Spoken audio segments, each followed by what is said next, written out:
Bueno, recordamos a todos los que nos siguen vía streaming que vamos a tener tanto las presentaciones como la grabación de todo el evento, igualmente para ustedes los aquí presentes.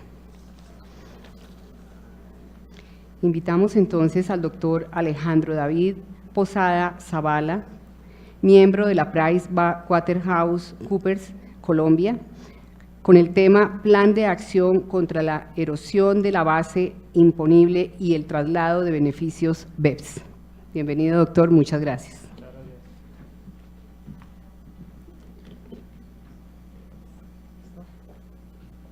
Si quieres lo puedes, ¿verdad?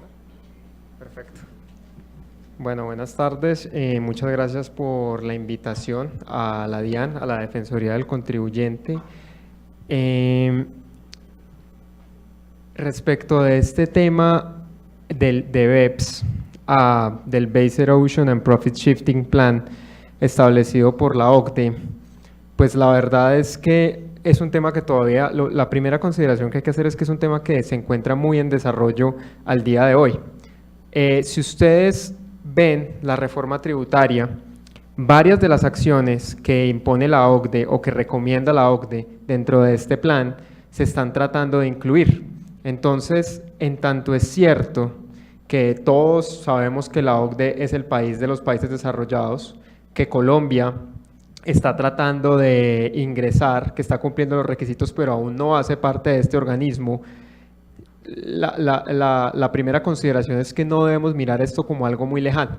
La verdad es que BEPS llegó, BEPS está para quedarse, es un poco el futuro de la tributación internacional y, el futuro, y no es ni siquiera un futuro porque la verdad es que presente dentro de nuestras normas tributarias ya se están incluyendo varias de las recomendaciones.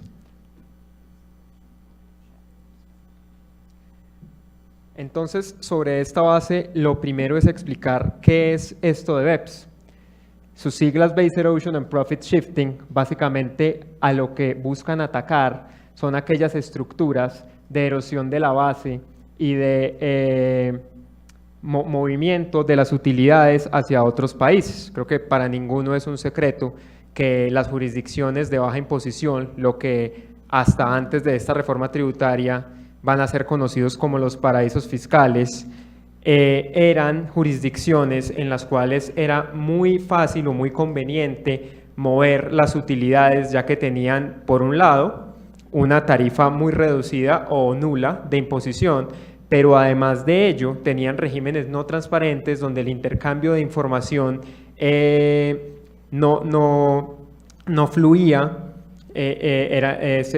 Existía un gran secreto respecto de las transacciones que ocurrían allí.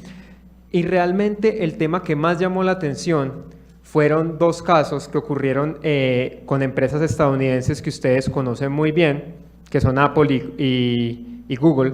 Y básicamente estas dos empresas, a través de la utilización de los vacíos del régimen estadounidense, en conjunto con, de alguna forma, los beneficios utilizados en otras jurisdicciones de baja imposición, lograban realizar actividades en todo el mundo, realizar ventas en todo el mundo, sin generar utilidades en aquellas jurisdicciones de alta imposición.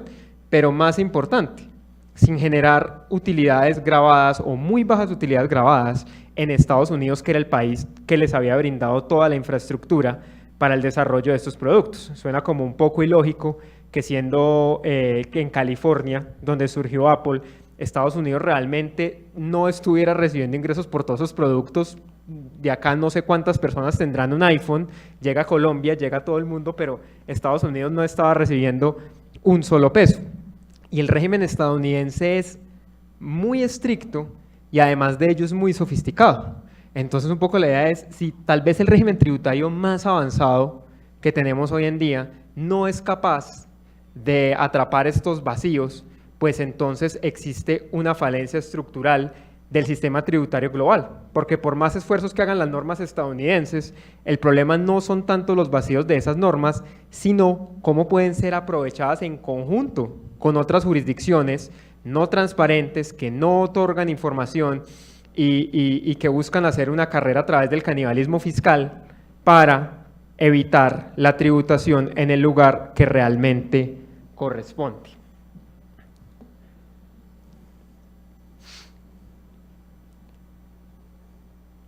Sobre esa base, simplemente para darles unos antecedentes, desde febrero de 2013, la OCDE publicó el informe que se llamaba Addressing Base Erosion and Profit Shifting, básicamente por un mandato que recibió en el 2012 los líderes del G20, preocupados por los problemas que teníamos que se tienen hasta el día de hoy sobre la erosión de las bases gravables. Y básicamente este informe realmente lo que busca es cambiar el paradigma del sistema tributario internacional. Porque es que no es un secreto que el mundo cambió, la economía cambió. Sin embargo, se mantienen normas que hasta ahora se están cambiando, que no tienen en cuenta esas modificaciones. O sea, pensar en un establecimiento permanente como un lugar fijo de negocios es una idea del pasado cuando la economía digital no estaba desarrollada, donde básicamente las cosas se realizaban en edificios, en minas, en construcciones, en lugares tangibles. Los lugares tangibles son cada vez menos y menos importantes.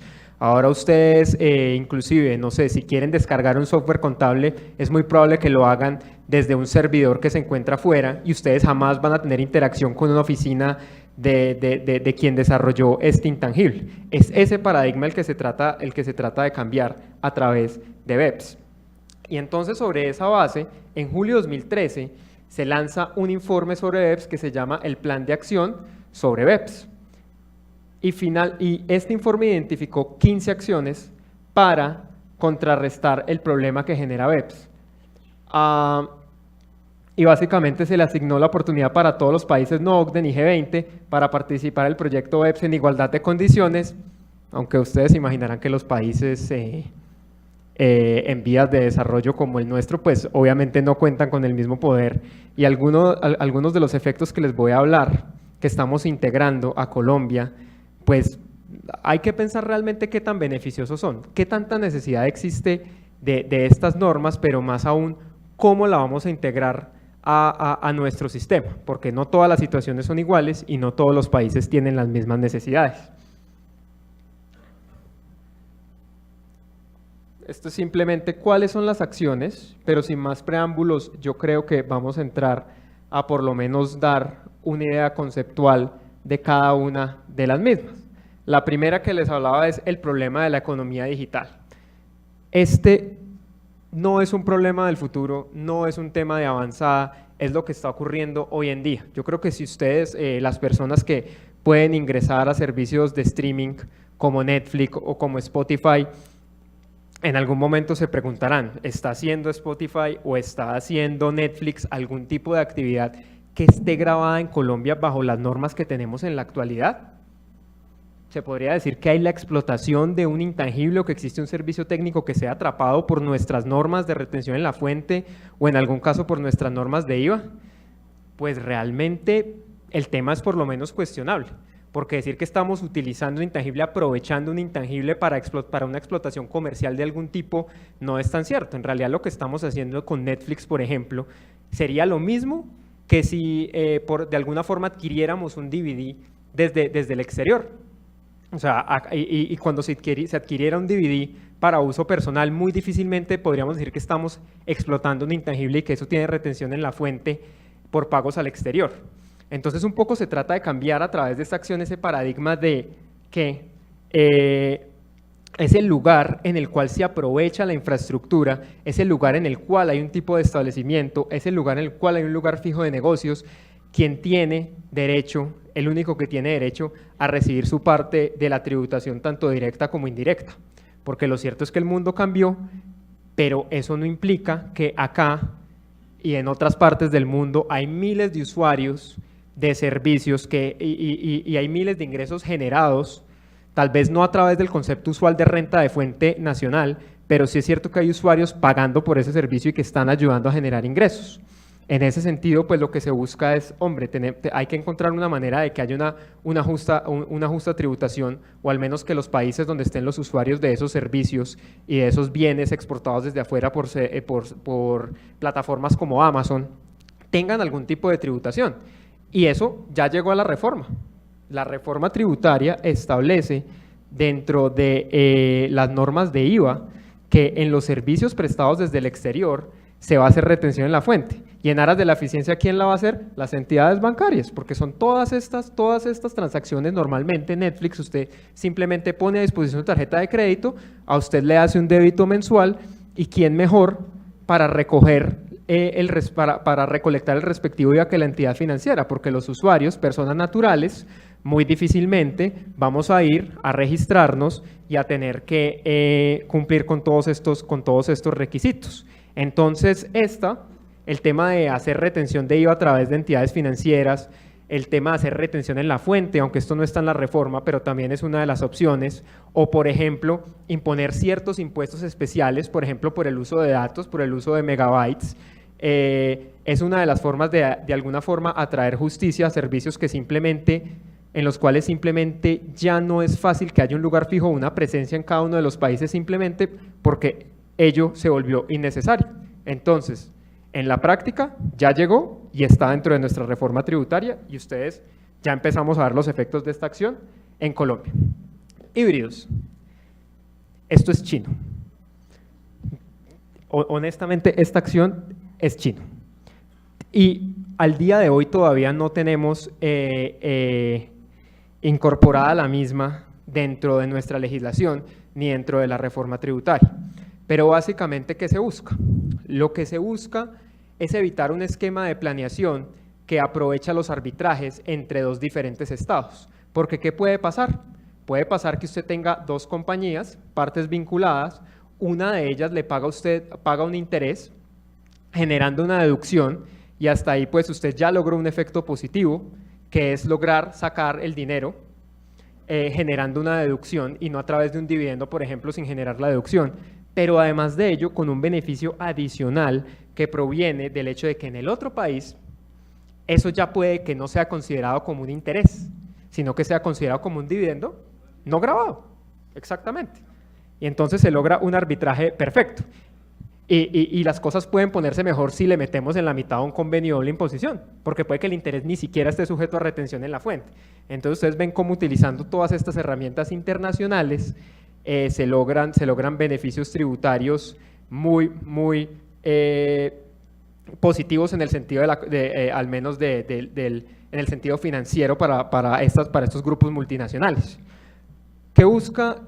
Esta es una de las acciones más difíciles de llegar a implementar, porque como ustedes se dan cuenta, no solo depende de Colombia, no solo depende de un país, depende de que los países en general se pongan de acuerdo y decían, hombre, si usted le está pagando un interés y lo está tomando como deducible y no se cumplieron ciertos requisitos para saber que eso corresponde a actividad real, pues yo no lo voy a conocer como un dividendo, que eso quede grabado en algún lugar, porque es injusto que usted genere una deducción y al mismo tiempo no esté generando tributación. Entonces, ese ajuste que deben hacer los países es tal vez uno de los temas más complicados de BEPS y más complicados para su implementación, simplemente porque depende mucho de la voluntad política de los países y de unas grandes capacidades de coordinación y de intercambio de información para lograr este efecto.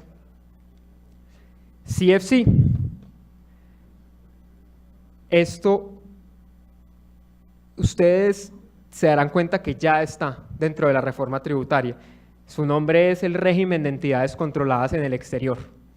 Esto parece una novedad para nosotros, pero si yo les cuento a ustedes que el régimen de entidades controladas en el exterior se inventó en los años 60, en la época de John F. Kennedy, probablemente ustedes no me creerían. O sea, es algo que ya tiene más de 50 años en el mundo. ¿Y cuál es la idea detrás de esto? La idea detrás de esto, y que se dio cuenta Estados Unidos en su momento, un país altamente exportador de capital, altamente exportador de bienes y servicios, lo que se dio cuenta fue, miren, ¿qué está pasando? Ustedes me están poniendo entidades en el exterior que no están grabadas o que están grabadas a tarifas muy bajas, las cuales ustedes controlan, y usted simplemente, todos sus ingresos que usted recibe allá, usted me los difiere, y eso yo no lo estoy grabando sin razón aparente, porque la única razón para que usted tenga sociedad allá en el nombre que ustedes quieran de la jurisdicción de baja imposición es para obtener un beneficio fiscal.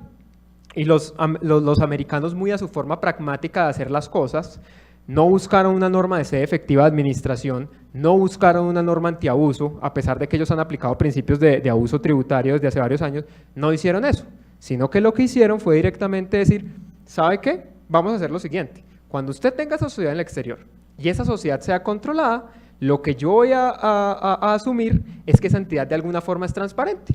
Y ese ingreso que usted se ganó allá afuera, la sociedad gringa controlante o el accionista controlante lo tiene que incluir en el mismo año de su percepción. Es decir, se evita el diferimiento del ingreso hasta lo que sería natural, que es la distribución de los dividendos. Eso se evita y simplemente el ingreso es incluido en el mismo año en que es percibido. Entonces, eso no existía y ahora lo tenemos dentro de la reforma tributaria. Ahora, hay un punto muy importante. Esa norma no busca atrapar todo tipo de ingresos recibido por la sociedad del exterior. Es para ingresos pasivos. ¿Por qué ingresos pasivos? Porque son aquellos ingresos que son más fáciles de crear artificialmente. O sea, no es fácil inventarse que hay una industria que vendía zapatos. Sí es fácil que dos compañías inventen un contrato de mutuo, un contrato de préstamo, en el cual, como me decía un gringo que conocí alguna vez, en el cual probablemente, y pasa, quien firma por ambas partes sea exactamente la misma persona. Yo con yo, así es, y esa es la regla común. Total. Y entonces, ¿qué pasa con eso? Pues que el ingreso fue artificialmente creado, se crea una deducción en un país de alta imposición, se lleva a un país de baja imposición y queda atrapado en este lugar, de baja imposición. ¿Por qué es tan importante? ¿Por qué es tan importante? Y ese es un punto para la reforma que es fundamental. ¿Por qué es tan importante que las rentas activas no queden incluidas dentro de esta norma? Es importante por dos razones. Primero, porque las rentas activas, pues por regla general, son rentas procedentes de actividades con sustancia. Normalmente no tienen el potencial de erosionar las bases gravables o de generar abuso tributario, pero además de ello por una razón económica, y fue lo que pensaron los gringos en su momento, que es, si hay dos compañías en un país y ambas compañías están realizando actividades reales y yo pongo esta norma de transparencia, pues entonces es probable que mi compañía, la compañía cuyo accionista es gringo, sea menos competitiva, porque ¿qué pasa si mi tarifa es más alta? Por ejemplo, si hay una empresa en Alemania, completamente alemana, con una tarifa de renta del 20% y se ganaba un ingreso por vender zapatos, mientras que hay otra sociedad alemana, pero que es controlada completamente por una gringa con la misma tarifa del 20%, pero su tarifa ya no es el 20%, porque la gringa va a tener que pagar eso directamente en el mismo año a una tarifa del 35%, que son más o menos las tarifas americanas. Entonces, es esa falta de competencia cuando se atraen ingresos activos a las normas CFC o las normas de entidades controladas del exterior bajo nuestra norma colombiana, la que hay que tratar de evitar. Y ese es un acierto de la reforma tributaria. Se están tomando únicamente ingresos pasivos, que fue un defecto que tuvo Brasil en la implementación de esas normas ya hace varios años. Pero hay algo que a mí todavía me queda la duda con la actual reforma tributaria, y tal vez es que leí el texto muy rápido, pero en el tema, por ejemplo, de regalías, de cesión de intangibles, se considera, o el arrendamiento de inmuebles, se considera ello como una renta pasiva, lo cual es comprensible. En definición es una renta pasiva, porque de alguna forma yo no estoy desarrollando una actividad, al menos en el momento en que percibo la renta. La estoy haciendo por explotar un intangible que ya desarrollé o por arrendar un inmueble que ya está construido. Pero hombre, esperen, es igual la situación de una empresa en Bermudas, por decir algo, a la cual le transfirieron un intangible y jamás hizo nada, simplemente actuar como una sociedad intermedia para ganarse la plata, a la de una sociedad en algún otro país, dentro del cual me emocioné mucho, perdón. Dentro del cual se realizaban actividades reales.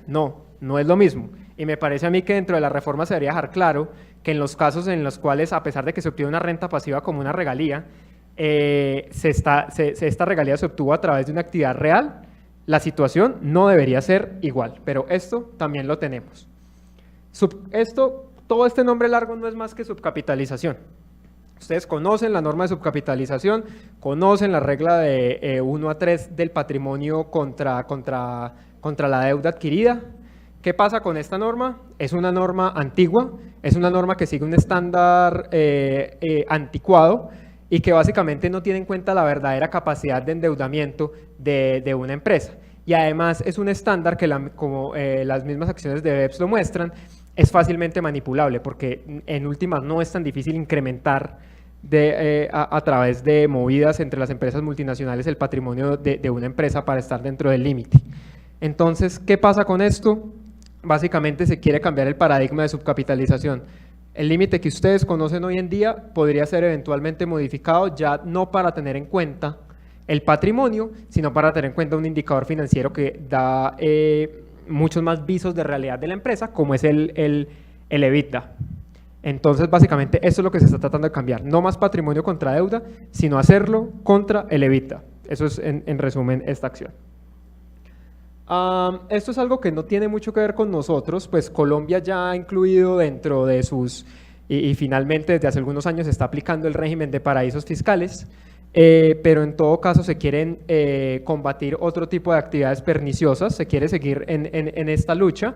Además de ello se quiere, no es el caso de Colombia esencialmente, pero se quiere combatir contra otro tipo de jurisdicciones y de beneficios que otorgan para las empresas que desarrollan intangibles y que licencian intangibles, que otorgan beneficios muy amplios, básicamente bajo el entendido de otorga esos beneficios, eso está muy bien, pero que se los gane aquella empresa que realmente está desarrollando actividades allá, no simplemente quien tiene el intangible, pero no hace actividades de investigación ni desarrollo, ni incurre en los riesgos necesarios para ganarse estos ingresos. Bueno, en los convenios de doble imposición, como ustedes saben, son herramientas muy útiles que permiten la inversión bilateral, pero pero cuentan con el problema de que tienen el potencial de ser abusados. Ya varios de los convenios con los que ha firmado Colombia cuentan con una cláusula de limitación de beneficios que básicamente busca que solo aquellas empresas residentes en un país contratante del convenio sean quienes se ganen los beneficios del convenio. Entonces, ¿qué busca esta acción? Básicamente que todos los convenios siempre contengan cláusulas de ese tipo. Una cláusula que le diga, está muy bien que usted se gane, sociedad española, está muy bien que usted se gane este beneficio, pero siempre y cuando el más del 50% de sus accionistas sean españoles. O que esta sociedad cotice en bolsa, porque si cotiza en bolsa el potencial de ser una entidad de papel es mucho menor. O que, listo, ok, puede que al final del día los ingresos sean transferidos a otros accionistas españoles o accionistas que tengan otro convenio con Colombia que dé unos beneficios parecidos. Pero también, y más importante, se busca establecer dos cosas adicionales. Una cosa que se llama el test de el propósito principal. Esto es, hombre, para usted ganarse los beneficios del convenio, independientemente de estas cláusulas específicas, usted tiene que mostrarme que su propósito principal no es el de ganarse los beneficios del convenio. Y algo más importante, si ustedes se fijan, España, el convenio con España no cuenta con ninguna cláusula de ningún tipo de limitación de beneficios. Y eso nos hizo preguntarnos a todo, bueno, o sea, acá yo puedo hacer cualquier tipo de estructura. La norma antiabuso con la cual contamos y que se va a modificar no es aplicable. La OCDE siempre ha entendido que no. Yo estoy de acuerdo que no porque es un poco... yo creo que excede el alcance de un convenio pensar que fue creado para ser abusado. Yo creo que los convenios tienen una finalidad bien definida y esto es evitar la doble imposición para mejorar las relaciones bilaterales entre dos países. Si el objetivo no es ese, sino simplemente abusar un convenio, pues entonces los beneficios no deberían ser aplicables y la norma antiabuso debería aplicar. Pero lo cierto es que esto se quiere dejar claro en los convenios de doble imposición, de tal forma que no quepa duda que el objetivo de un convenio no es el treaty shopping ni ninguna práctica de este tipo. Establecimiento permanente, básicamente simplemente tener en cuenta que hoy en día la cláusula de agente dependiente y agente independiente y las cláusulas de actividades auxiliares han dado lugar a muchos abusos. La cláusula de agente dependiente que existe en nuestro estatuto tributario parte de la base que existe una persona dependiente de alguien ubicado en el exterior que tenga la facultad de concluir contratos que sean vinculantes para la parte del exterior. El hecho es que hoy en día, pues la práctica generalizada ha sido que estas personas se le deja las negociaciones hasta un punto, pero es siempre el de afuera quien efectivamente acaba firmando, acaba concluyendo, acaba definiendo. Entonces se quiere otorgar unas cortapisas frente a este tipo de labores, de tal forma que si es la persona acá en Colombia quien en esencia hace el contacto comercial, quien realmente lleva a cabo las labores por lo menos tendientes al cierre del contrato, se entienda que hay un establecimiento permanente en Colombia. Entonces es fortalecer la noción de establecimiento permanente de tal forma que siempre se logre tener más establecimientos permanentes en países en vía de desarrollo. Todavía esto no está dentro de la reforma tributaria, seguimos con la definición anterior, pero es algo que podría ocurrir en el futuro. De estos temas no pienso referirme. Y de este sí todos saben, y ahora sí todos se van a despertar porque todos leyeron la norma de planeación tributaria de planeación fiscal agresiva. Básicamente, como saben ahora, promotores que podríamos ser todos los que llevamos asesoría tributaria, en el diseño de ciertos esquemas van a ser considerados, vamos a tener que reportar o eventualmente tendríamos que reportar ciertos esquemas que cumplan con una serie de características. Es una imposición de la OCDE, va en aras de la transparencia fiscal y eso no está mal. De alguna forma lo que sí pienso es que esta norma tiene que partir de dos pilares y uno de ellos es, hombre, se trata de agarrar realmente aquellas situaciones que tienen un potencial, que tienen un peligro, que pueden generar un peligro para la elusión fiscal o para la erosión de las bases gravables. Eso por un lado. Y por otro lado, eficiencia. La OCDE constantemente habla de eficiencia, es decir, no ponga a todo el mundo a hacer reportes, no exagere los costos de cumplimiento, haciendo que todo se considere una planeación fiscal agresiva y que la administración tributaria se llene de documentos que al final del día no va a tener la posibilidad de analizar. Entonces, estos son pilares muy importantes, porque una cosa, por ejemplo, puede ser poner sociedades, holding en lugares de baja imposición y realizar alguna serie de transacciones artificiales y que no tienen mucha sustancia. Otra cosa es simplemente aplicar un beneficio a un convenio. Otra cosa es simplemente utilizar turnos de depreciación adicionales, utilizar una depreciación acelerada. Y creo que no es esto lo que la norma, o al menos la idea de la OCDE detrás de la revelación de planeaciones fiscales agresivas. Me parece que la idea es busquemos lo esencial, busquemos que yo tener una información aventajada en aquello que realmente tiene el potencial de causar grandes daños al erario. Entonces, en mi opinión muy personal, es probable que para aplicar este tipo de acciones en Colombia se debería buscar por lo menos que se trate de topes altos, se trate de tipos de transacciones que realmente pueden llevar a cabo, tiene un potencial alto de erosión gravable, porque de resto puede que estemos en aras de contar con mucha información y en aras de la transparencia, estemos sacrificando el principio de eficiencia. Y por último, la última acción a la que quería referirme, que es la 15, que me parecen las más importantes para este momento, es desarrollar un instrumento multilateral que modifique los convenios fiscales. ¿Por qué? Se han dado cuenta cómo se está tratando de modificar la definición de establecimiento permanente. Se dan cuenta cómo se está tratando de incluir cláusulas de limitación de beneficios. Esto implica, Colombia tiene pocos convenios y aún así el esfuerzo de renegociar 10 convenios es grande. O sea, el esfuerzo administrativo de nuestro gobierno de renegociar 10 convenios realmente es alto.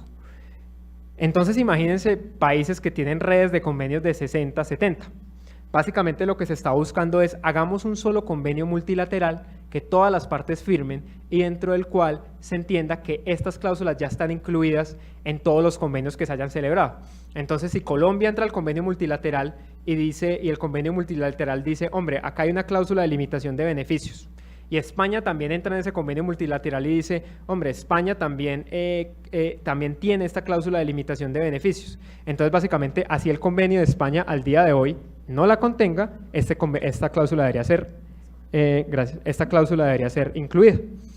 Y bueno, básicamente esto era la exposición que quería hacerse de lo que se viene en BEPS.